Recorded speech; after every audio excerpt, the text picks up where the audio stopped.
Alright, what is going on everyone, and welcome back to another custom model showcase. And today we'll be looking at James and Eagle. If it wasn't already obvious between the two, James has been put through the ringer. Like Gordon, he's the post-2002 model, and again similar to the Express engine many years ago, I randomly decided one day to repaint James into Bert the Arsdale engine.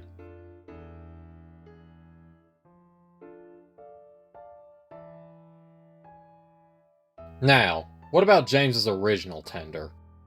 Sometime after, I repainted it as a new one for Henry to give him a more stanier look. Spoiler, it didn't look good. However long passed, and in 2017 I got the battery-operated James to replace him. And this was the version I used until almost the end of the year when I decided to turn Bert back into James. For whatever reason, I took the face off before repainting him, which didn't help the final result because two reasons. Obviously, two thick layers of paint and using this darker red. This was also the period of time I was making clay faces, and that's what I replaced James's old one with. It looked horrible. And instead of repainting his old tender I gave to Henry, he shared the tender from the battery-operated version. This is how James would look for a few years, and I made a number of videos with it, with most being private now.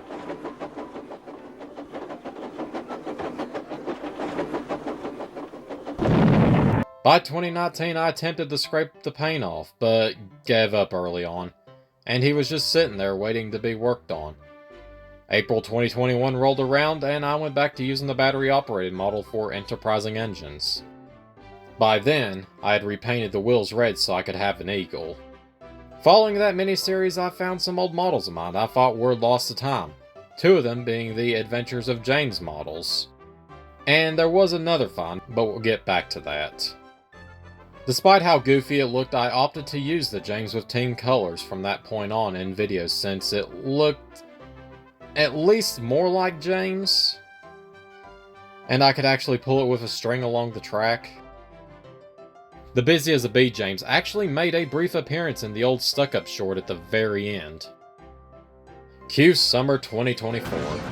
For the year leading up to then, I was trying to bring my channel back to life with more uploads. 2023 was cut short due to working on the Pill Goddard Electric Engines miniseries, and that got paused so I could focus on college. Once graduation passed, I had motivation to keep making some videos, especially since I was purchasing some new engines and rolling stock, notably Donald and Douglas.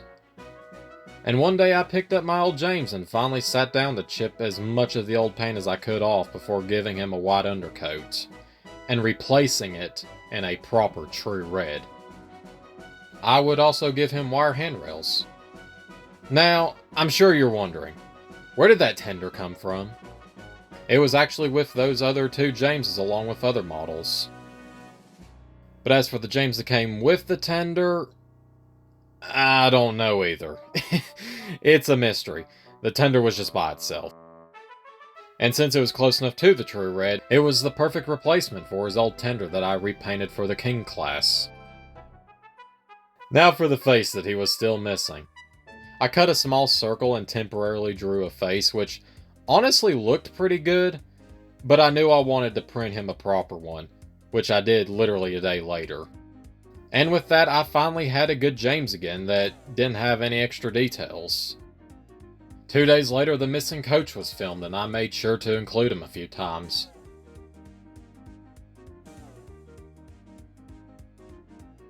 Couple weeks later, he appeared again in the remastered remake clip of James Goes Buzz Buzz. After that, James and the rest of the models were put into storage for the rest of the year, except for the Scarloey engines briefly to film Peter Sam's custom showcase. 2025.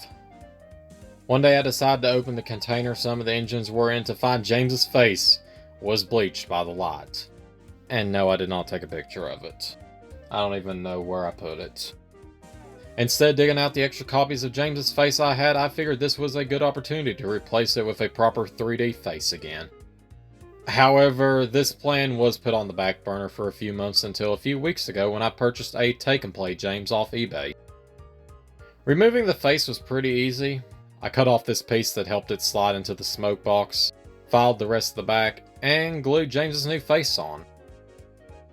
So, to summarize, 3 repaints and 5 new faces later, this model has certainly been through a lot.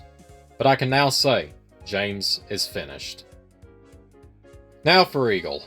Safe to say his history is significantly shorter than James's. Recently, I've been purchasing a handful of wooden railway models I never owned growing up or vanished into thin air. And among them, I bought an extra James that I wanted to turn into a proper Eagle model. Now, usually the go-to would be simply paint the wheels red, cover the number 5, and call it a day. But I wanted to take it a step further and make him look identical to James, minus the obvious differences. They are brothers after all. I got some pictures then, unlike James, where I used the toothpick and painted the white undercoat, I used a white paint pen to cover most of the model. Eagle is actually the second engine recently I've done this to. And like the other engine, I went back to painting with brushes and gave the main body and tender 3 coats of true red, letting each coat get good and dry before applying another. Same process with the wheels, but I gave the front 2 coats and 1 on the back. Next up was the running board in black. Then I went back to the toothpicks for the buffers, and it was the wires for lining, builder's plate, couplers, and the name on the bottom. Next to last, I glued the wire handrails on. Now, I mentioned in the previous showcase I applied Mod Podge to Gordon along with a number of my other engines and some rolling stock. I was iffy about using this stuff since I never applied a sealer to models in the past, but I winged it and put the sealer on Eagle's tender first. Once it dried, I liked how it looked. Not sure if the gloss was the right choice, but the important thing was the paint was protected. And I did the same to the main locomotive. An added plus to using this glue sealer was I never glued the entire handrails on models, only on the ends and middle. So only on rare occasions would they come off, notably Duck and Oliver. But thanks to the sealer, now the entire handrails are glued to the model. And with that, Eagle was done. Took some extra steps, and it was worth it in the end. The face doesn't really scream Eagle to me, but it doesn't take away how happy I am with the model. Seriously, look at that lining. No tape was used. I'm sure that was a lot of information to take in, but this is only the beginning. I've written a number of stories in the past with the James and Eagle dynamic, and would enjoy to eventually produce some of them. But they are first drafts and need to be proofread and edited. But for now, it's great to finally have good models of the brothers. Anyways, thank y'all so much for watching, and I'll see y'all in the next video. Peace out.